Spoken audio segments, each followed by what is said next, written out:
Hello hi friends to my YouTube family आपण मान को स्वागत जनाऊे रिंकी लाइफस्टाइल को मोर बड़ मान को जुहार आउ सान भाई बहन मान को बहुत सारा भल पाइबार आपण माने केंता अछन मुई तो भल अच्छे माँ समलिंकर कृपारू आपण माने भी तो बहुत भल रे थिबे।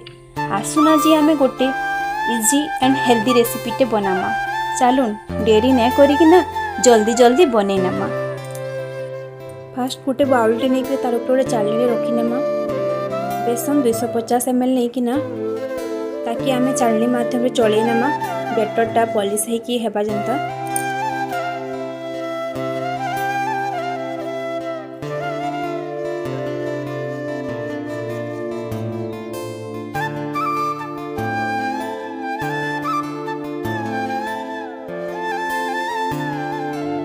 दही नेमा 125 ml,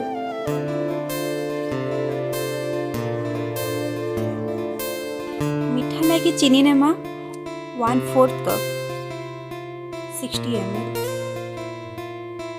लुण टिके नहीं 1/4 टीस्पून। एबे आमे ताके मिक्स करी नेमा।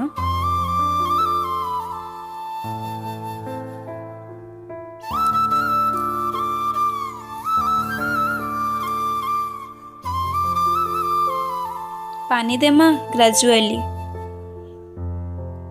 आउ मिक्स करी करी चलमा धीरे धीरे पानी देमा।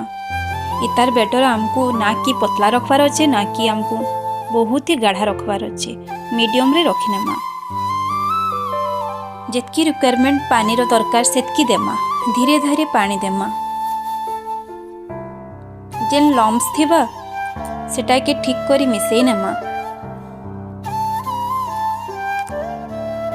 जुआणी टिके मु दे नहीं छे टेस्टा भल लागबा कहि करी 10 मिनिट रेस्ट लगी आमे छाड़ी नेमा। गोटे ट्रे नेकिना ऑयल ग्रीस करी नेमा। 10 मिनिट रेस्ट देला परे आमे गोटे पाउच इनो नै जिमा ताकि सबु के पके नेमा सेथरे आउ धीरे धीरे करी मिक्स करी नेमा।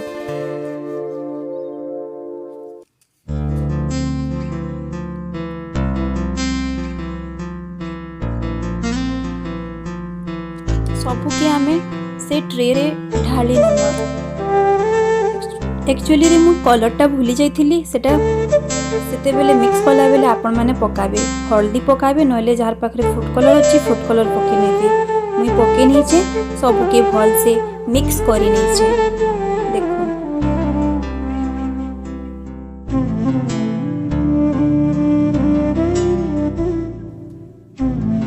लगे आमे एबे स्टीम करबा 20 मिनिट लगी लो फ्लेम रे आमे कुक करनेमा सेटाके।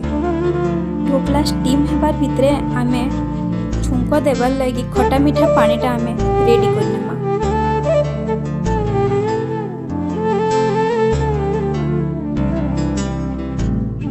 ढोकला 20 मिनिट पर बाहरी आइछे ताकि आमे कट लगे नेमा तार ऊपर आमे छुंक सब आड़े स्प्रेड करनेमा।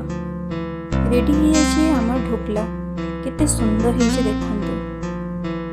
ये रेसिपी के घरे थोड़े ट्राई करिकिना देखुन एंड कमेंट रे बताबे।